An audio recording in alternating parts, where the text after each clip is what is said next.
ನಮಸ್ಕಾರ ಸ್ನೇಹಿತರೆ, ಇಂದು ನಾವು ಒಂದು ಮಹತ್ವದ ವಿಷಯ ಬಗ್ಗೆ ಮಾತನಾಡಲಿದ್ದೇವೆ. ಇದರ ಬಗ್ಗೆ ವಿಶ್ವದಾದ್ಯಂತ ದೊಡ್ಡ ತಪ್ಪು ಕಲ್ಪನೆಯೊಂದು ಹರಡಿದೆ.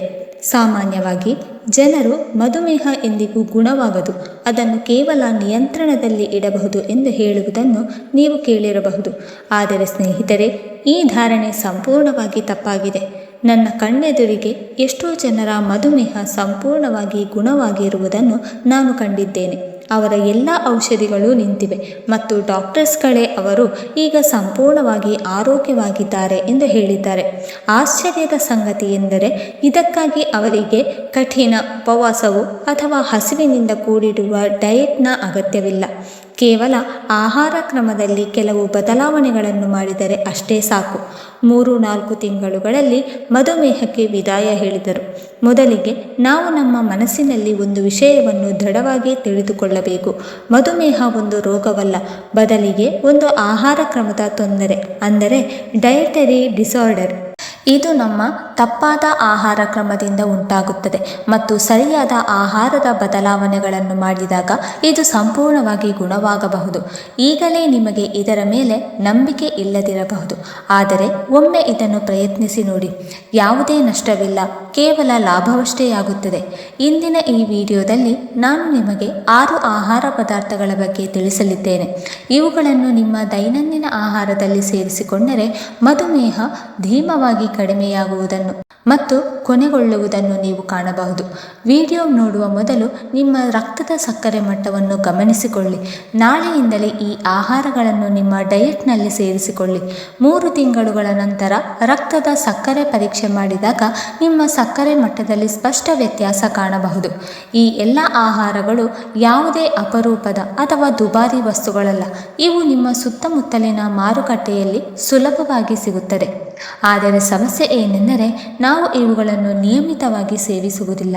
ಈ ಋತು ಇವುಗಳನ್ನು ತಿನ್ನಲು ಉತ್ತಮ ಸಮಯ, ಏಕೆಂದರೆ ಇವುಗಳಲ್ಲಿ ಹೆಚ್ಚಿನವು ಈ ಋತುವಿನಲ್ಲಿ ಮಾರುಕಟ್ಟೆಯಲ್ಲಿ ಸುಲಭವಾಗಿ ದೊರೆಯುತ್ತದೆ.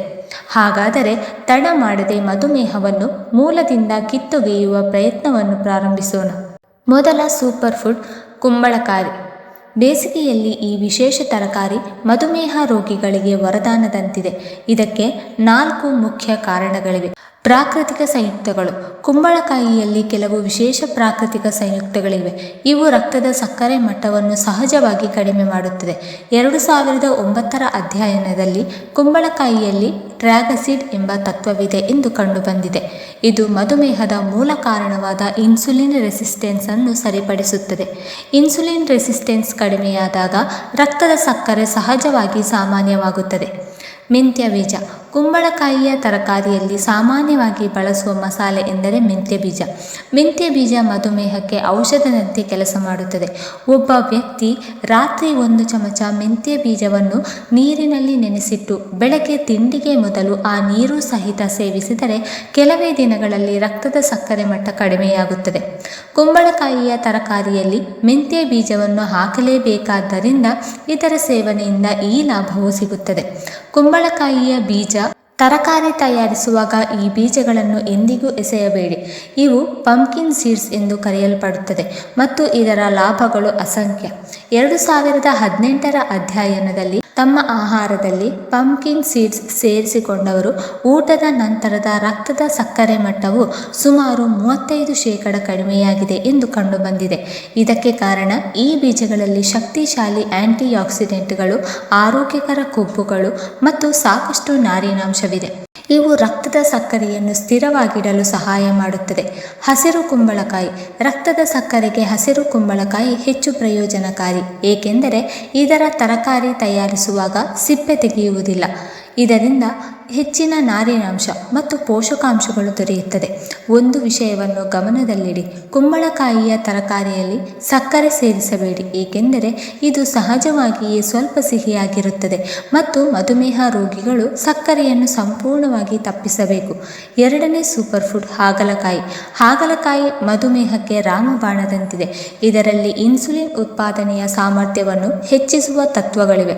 ಆಯುರ್ವೇದದಲ್ಲಿ ಶತಮಾನಗಳಿಂದ ಆದ್ದರಿಂದ ಇದನ್ನು ಮಧುಮೇಹ ಚಿಕಿತ್ಸೆಗೆ ಬಳಸಲಾಗುತ್ತಿದೆ ಮತ್ತು ಈಗ ಆಧುನಿಕ ವಿಜ್ಞಾನವು ಹಾಗಲಕಾಯಿಯ ಸೇವನೆ ರಕ್ತದ ಸಕ್ಕರೆ ಕಡಿಮೆ ಮಾಡುವಲ್ಲಿ ಪರಿಣಾಮಕಾರಿ ಎಂದು ಒಪ್ಪಿಕೊಂಡಿದೆ. ಹಾಗಲಕಾಯಿ ಮೇದೋಜೀರಕ ಗ್ರಂಥಿಯ ಕಾರ್ಯಕ್ಷಮತೆಯನ್ನು ಸುಧಾರಿಸುತ್ತದೆ.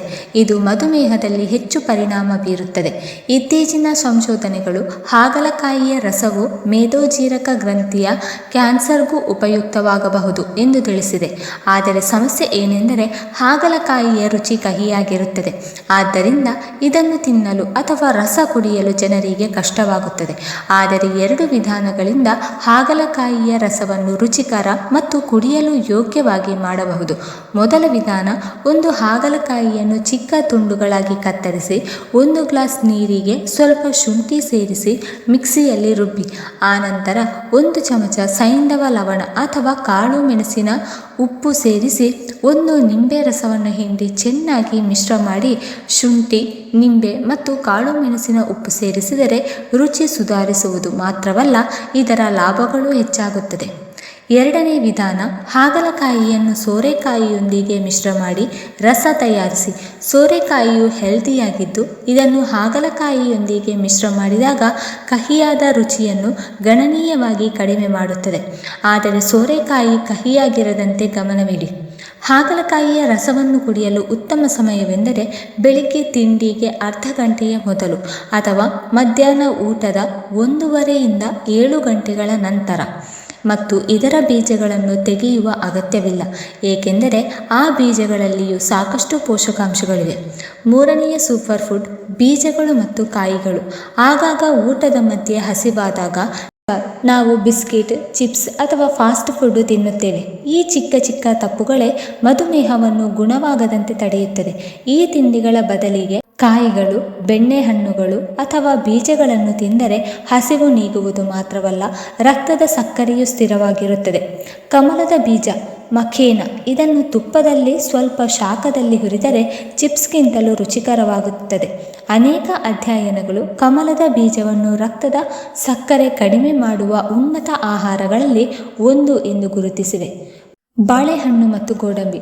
2 ಬಾಳೆಹಣ್ಣಿನೊಂದಿಗೆ 10 ಗೋಡಂಬಿಗಳನ್ನು ತಿನ್ನುವುದರಿಂದ ಹೊಟ್ಟೆ ತುಂಬುತ್ತದೆ ಮತ್ತು ರಕ್ತದ ಸಕ್ಕರೆ ಏರುವುದಿಲ್ಲ. ಬಾಳೆಹಣ್ಣು ಮತ್ತು ಮಧುಮೇಹಕ್ಕೆ ಸಂಬಂಧಿಸಿದಂತೆ ಜನರಲ್ಲಿ ಹಲವಾರು ತಪ್ಪು ಕಲ್ಪನೆಗಳಿವೆ. ವಾಸ್ತವವಾಗಿ ಬಾಳೆಹಣ್ಣು, ಖರ್ಜೂರ ಮತ್ತು ಮಾವಿನಂತಹ ಹಣ್ಣುಗಳು ತಿನ್ನಬಹುದು. ಇವುಗಳಲ್ಲಿ ಸಕ್ಕರೆ ಪ್ರಾಕೃತಿಕವಾಗಿದ್ದು ಆಂಟಿಆಕ್ಸಿಡೆಂಟ್ಗಳು ಸಾಕಷ್ಟು ನಾರಿನಾಂಶವನ್ನು ಒಳಗೊಂಡಿರುತ್ತದೆ. ಇದರಿಂದ ದೇಹವು ಇವುಗಳನ್ನು ಸುಲಭವಾಗಿ ಜೀರ್ಣಿಸಿಕೊಳ್ಳುತ್ತದೆ ಮತ್ತು ರಕ್ತದ ಸಕ್ಕರೆ ಏಕಾಏಕಿ ಏರುವುದಿಲ್ಲ. ಗೋಡಂಬಿಯಂತಹ ಕಾಯಿಗಳು ಆರೋಗ್ಯಕರ ಕೊಬ್ಬುಗಳ ಉತ್ತಮ ಮೂಲವಾಗಿದ್ದು ಇವು ರಕ್ತದ ಸಕ್ಕರೆ ಏರದಂತೆ ತಡೆಯುತ್ತದೆ. ಇದೇ ರೀತಿ ಒಂದು ಸೇಬನ್ನು 1 ಹಿಡಿ ಕಡಲೆಕಾಯಿಯೊಂದಿಗೆ ಅಥವಾ ಸೇಬಿನ ತುಂಡುಗಳ ಮೇಲೆ ಕಡಲೆಕಾಯಿ ಬೆಣ್ಣೆಯನ್ನು ಹಚ್ಚಿ ತಿನ್ನಬಹುದು. ಹಣ್ಣುಗಳು ಮತ್ತು ಕಾಯಿಗಳ ಸಂಯೋಜನೆಯು ತಿಂಡಿಯಾಗಿ ಸೇವಿಸಿದರೆ ರಕ್ತದ ಸಕ್ಕರೆ ಏರುವುದಿಲ್ಲ, ಬದಲಾಗಿ ಕಡಿಮೆಯಾಗುತ್ತದೆ. 4ನೇ ಸೂಪರ್ ಫುಡ್, ಬೆಂಡೆಕಾಯಿ. ಬೆಂಡೆಕಾಯಿ ಬೇಸಿಗೆಯಲ್ಲಿ ಸಾಮಾನ್ಯವಾಗಿ ದೊರೆಯುವ ತರಕಾರಿಯಾಗಿದ್ದು ರುಚಿಯ ಜೊತೆಗೆ ರಕ್ತದ ಸಕ್ಕರೆ ಕಡಿಮೆ ಮಾಡುವಲ್ಲಿ ಪರಿಣಾಮಕಾರಿಯಾಗಿದೆ. ಇದು ಕೇವಲ ಗೃಹಾನುಭವವಲ್ಲ, ಆಧುನಿಕ ಅಧ್ಯಯನಗಳಿಂದಲೂ ಸಾಬೀತಾಗಿದೆ. 2018ರ ಒಂದು ಅಧ್ಯಯನದಲ್ಲಿ ಬೆಂಡೆಕಾಯಿಯಲ್ಲಿ ಪಾಲಿಸ್ಯಾಕರೈಡ್ ಕಾರ್ಬೋಹೈಡ್ರೇಟ್ಗಳಿವೆ ಎಂದು ಕಂಡುಬಂದಿದೆ. ಇದು ಶಕ್ತಿಶಾಲಿ ಆಂಟಿ ಡಯಾಬಿಟಿಕ್ ಸಂಯುಕ್ತಗಳಾಗಿವೆ. ಇದರ ಜೊತೆಗೆ ಇದರ ಒಳಗಿರುವ ಸಣ್ಣ ಬಿಳಿ ಬೀಜಗಳು ಮಧುಮೇಹ ರೋಗಿಗಳಿಗೆ ತುಂಬಾ ಉಪಯುಕ್ತವೆಂದು ತಿಳಿದುಬಂದಿದೆ. ವಾರಕ್ಕೆ 2-3 ಬಾರಿ ಸಾಸಿವೆ ಎಣ್ಣೆಯಲ್ಲಿ ಬೆಂಡೆಕಾಯಿಯ ತರಕಾರಿ ತಯಾರಿಸಿ ತಿನ್ನುವ ಅಭ್ಯಾಸವನ್ನು ರೂಢಿಸಿಕೊಳ್ಳಿ. 5ನೇ ಸೂಪರ್ ಫುಡ್, ರಾಗಿಗಳು. ಮಿಲೆಟ್ಸ್ ರಾಗಿಗಳು ತುಂಬಾ ಶಕ್ತಿಶಾಲಿಯಾಗಿದ್ದು ಇವುಗಳಿಂದಾಗಿ ಕೇವಲ 3 ತಿಂಗಳಲ್ಲಿ ನಿಮ್ಮ ಮಧುಮೇಹ ಸಂಪೂರ್ಣವಾಗಿ ತಿರುಗಬಹುದು. ರಾಗಿಗಳನ್ನು ಸೇವಿಸಿದ ನಂತರವೂ ಮಧುಮೇಹ ಗುಣವಾಗದಿರಲು ಕೇವಲ 2 ಕಾರಣಗಳಿರಬಹುದು. 1. ರಾಗಿಗಳಿಂದ ಮಧುಮೇಹ ಗುಣವಾಗಬಹುದು ಎಂಬ ನಂಬಿಕೆ ನಿಮಗಿದ್ದರಿಂದ. 2ನೇಯದು, ರಾಗಿಗಳನ್ನು ಆಹಾರದಲ್ಲಿ ಸೇರಿಸಿಕೊಳ್ಳಲು ನಿಮಗೆ ಸಾಧ್ಯವಾಗದಿರುವುದು. ರಾಗಿಗಳೆಂದರೆ ಸಣ್ಣ ಧಾನ್ಯಗಳಾದ ಬಾರ್ನ್ಯಾರ್ಡ್, ಕೋದು, ಲಿಟಿಲ್, ಫ್ಯಾಕ್ಸ್ಟೈಲ್ ಮತ್ತು ಬ್ರೌನ್ ಟಾಪ್ ಮಿಲ್ಲೆಟ್ಸ್ಗಳು ಇವು ಭಾರತದ ಅತ್ಯಂತ ಹಳೆಯ ಧಾನ್ಯಗಳಾಗಿವೆ. ಇವುಗಳ ಗ್ಲೈಸೆಮಿಕ್ ಇಂಡೆಕ್ಸ್ ತೀರಾ ಕಡಿಮೆಯಾಗಿದ್ದು ನಾರಿನಾಂಶ ತುಂಬ ಹೆಚ್ಚಾಗಿರುತ್ತದೆ. ಆದ್ದರಿಂದ ಅಕ್ಕಿಯ ಬದಲಿಗೆ ಇವುಗಳನ್ನು ಬಳಸುವುದು ಉತ್ತಮ. ಇವುಗಳನ್ನು ತಿನ್ನುವ ಮೊದಲು 6 ಗಂಟೆಗಳ ಕಾಲ ನೆನೆಸಿಡಬೇಕು. ಆನಂತರ 20 ನಿಮಿಷಗಳಲ್ಲಿ ಬೇಯುತ್ತದೆ. ಇವುಗಳನ್ನು ದಾಲ್ ಅಥವಾ ತರಕಾರಿಯೊಂದಿಗೆ ತಿನ್ನಬಹುದು. ಗೋಧಿಯ ರೊಟ್ಟಿಯ ಬದಲಿಗೆ ರಾಗಿ ಮತ್ತು ಜೋಳದ ರೊಟ್ಟಿಗಳನ್ನು ತಿನ್ನಿ. ರಾಗಿಯ ರೊಟ್ಟಿಯನ್ನು ಸಾಮಾನ್ಯ ರೀತಿಯಲ್ಲಿ ಕಾಯಿಸದೆ ಕುದಿಯುವ ನೀರಿನಲ್ಲಿ ಹಿಟ್ಟನ್ನು ಹಾಕಿ 5 ನಿಮಿಷ ಮುಚ್ಚಿಟ್ಟು ಆನಂತರ ಕಾಯಿಸಿದರೆ ರೊಟ್ಟಿ ತುಂಬ ಮೃದುವಾಗಿರುತ್ತದೆ. ಇದೇ ರೀತಿ ಜೋಳದ ರೊಟ್ಟಿಯನ್ನು ತಯಾರಿಸಬಹುದು. 6ನೇ ಸೂಪರ್ ಫುಡ್ ಓಟ್ಸ್ ಮತ್ತು ಅಶ್ವಗಂಧ. ಓಟ್ಸ್ ರಕ್ತದ ಸಕ್ಕರೆ ಕಡಿಮೆ ಮಾಡಲು ಉತ್ತಮ. ಇದರಲ್ಲಿ ಕರಗುವ ಮತ್ತು ಕರಗದ ಎರಡೂ ರೀತಿಯ ನಾರಿನಾಂಶ ಇದೆ. ಬೆಳಿಗ್ಗೆ ತಿಂಡಿಗೆ ತರಕಾರಿಗಳನ್ನು ಸೇರಿಸಿ ಓಟ್ಸ್ ದೋಸೆ ಅಥವಾ ಕಿಚಡಿ ತಯಾರಿಸಿ. ಅಶ್ವಗಂಧ ಇದು ಒಂದು ಪ್ರಾಕೃತಿಕ ಸಪ್ಲಿಮೆಂಟ್ ಆಗಿದ್ದು ಶಕ್ತಿಯನ್ನು ಹೆಚ್ಚಿಸುವ, ಒತ್ತಡವನ್ನು ಕಡಿಮೆ ಮಾಡುವ, ನಿದ್ರೆಯನ್ನು ಸುಧಾರಿಸುವ ಮತ್ತು ರಕ್ತದ ಸಕ್ಕರೆ ಕಡಿಮೆ ಮಾಡುವಲ್ಲಿ ಪರಿಣಾಮಕಾರಿ.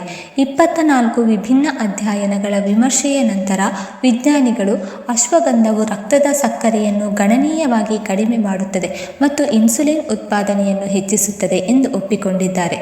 ರಾತ್ರಿ ಮಲಗುವ ಮೊದಲು ಬೆಚ್ಚಗಿನ ಹಾಲಿನೊಂದಿಗೆ 2 ಅಶ್ವಗಂಧ ಕ್ಯಾಪ್ಸೂಲ್ಗಳನ್ನು ಸತತ 2 ತಿಂಗಳು ತೆಗೆದುಕೊಂಡರೆ ಶಕ್ತಿ ಮತ್ತು ಉತ್ಸಾಹದಲ್ಲಿ ಸ್ಪಷ್ಟ ಬದಲಾವಣೆ ಕಾಣಬಹುದು. ಕೊನೆಯ ಸೂಪರ್ ಫುಡ್ ಸಲಾಡ್. ಊಟಕ್ಕೆ ಮೊದಲು 1 ತಟ್ಟೆ ಸಲಾಡ್ ತಿನ್ನುವ ಅಭ್ಯಾಸವನ್ನು ಮಾಡಿಕೊಂಡರೆ ನಿಮ್ಮ ರಕ್ತದ ಸಕ್ಕರೆ 47% ಕಡಿಮೆಯಾಗಬಹುದು. ಕಚ್ಚಾ ತರಕಾರಿಗಳ ಗ್ಲೈಸೆಮಿಕ್ ಇಂಡೆಕ್ಸ್ ತೀರಾ ಕಡಿಮೆಯಾಗಿದ್ದು ಇವುಗಳಲ್ಲಿರುವ ನಾರಿನಾಂಶ ಕರುಳಿನಲ್ಲಿ ರಕ್ಷಣಾತ್ಮಕ ಪದರವನ್ನು ರೂಪಿಸುತ್ತದೆ. ಇದರಿಂದ ರೊಟ್ಟಿ, ತರಕಾರಿಯ ಗ್ಲೂಕೋಸ್ ರಕ್ತದಲ್ಲಿ ಧೀಮವಾಗಿ ಹೀರಿಕೊಳ್ಳಲ್ಪಡುತ್ತದೆ. ಮಧ್ಯಾಹ್ನ ಸೌತೆಕಾಯಿ ಎಲೆಕೋಸಿನ ಸಲಾಡ್ಗೆ ನಿಂಬೆ, ಉಪ್ಪು, ಕಾಳು ಮೆಣಸು ಸೇರಿಸಿ ತಿನ್ನಿ.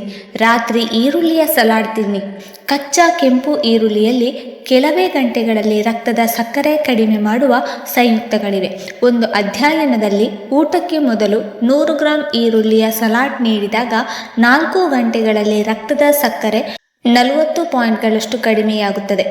Diet plan. ಬೆಳಗ್ಗೆ ತಿಂಡಿಗೆ ಅರ್ಧ ಗಂಟೆ ಮೊದಲು ಹಾಗಲಕಾಯಿ ರಸ ಅಥವಾ ರಾತ್ರಿ ನೆನೆಸಿಟ್ಟ ಮೆಂತ್ಯ ಬೀಜವನ್ನು ತೆಗೆದುಕೊಳ್ಳಿ. ತಿಂಡಿ ತರಕಾರಿಗಳೊಂದಿಗೆ ಓಟ್ಸ್ ದೋಸೆ ಅಥವಾ ಖಿಚಡಿ. ಮಧ್ಯಾಹ್ನ ಊಟಕ್ಕೆ ಮೊದಲು ತರಕಾರಿಯ ಸಲಾಡ್. ಊಟದಲ್ಲಿ ರಾಗಿ ಅಥವಾ ಜೋಳದ ರೊಟ್ಟಿ, ದಾಲ್, ತರಕಾರಿ. ಸಂಜೆ ಹಣ್ಣುಗಳೊಂದಿಗೆ ಕಾಯಿಗಳು. ರಾತ್ರಿ ಊಟಕ್ಕೆ ಮೊದಲು ಈರುಳ್ಳಿಯ ಸಲಾಡ್. ಊಟದಲ್ಲಿ ರಾಗಿಗಳ ಕಿಚಡಿ ಅಥವಾ ರಾಗಿ ಅಥವಾ ಜೋಳದ ರೊಟ್ಟಿ, ದಾಲ್, ತರಕಾರಿ. ಈ ಡಯಟನ್ನು 3 ತಿಂಗಳು ಗಂಭೀರವಾಗಿ ಅನುಸರಿಸಿದರೆ ಮಧುಮೇಹ ಗುಣವಾಗದಿರುವುದು ಬಹುತೇಕ ಅಸಾಧ್ಯ. ನಿಜವಾದ ಸವಾಲು ಡಯಟ್ ತಿಳಿಯುವುದರಲ್ಲಿಲ್ಲ, ಬದಲಾಗಿ ಅದನ್ನು ನಿರಂತರವಾಗಿ ಅನುಸರಿಸುವುದರಲ್ಲಿದೆ. ವೀಕ್ಷಕರೇ, ನಿಮಗೆ ಈ ಮಾಹಿತಿ ಇಷ್ಟವಾಗಿದ್ದರೆ ದಯವಿಟ್ಟು ಲೈಕ್ ಮಾಡಿ, ಶೇರ್ ಮಾಡಿ ಮತ್ತು ಕಮೆಂಟ್ ಮಾಡಿ. ಹಾಗೆಯೇ ಮುಂದಿನ ವಿಡಿಯೋಸ್ಗಳಿಗಾಗಿ ನಮ್ಮ ಚಾನಲನ್ನು ಸಬ್ಸ್ಕ್ರೈಬ್ ಮಾಡಿಕೊಳ್ಳಿ. ಧನ್ಯವಾದಗಳು.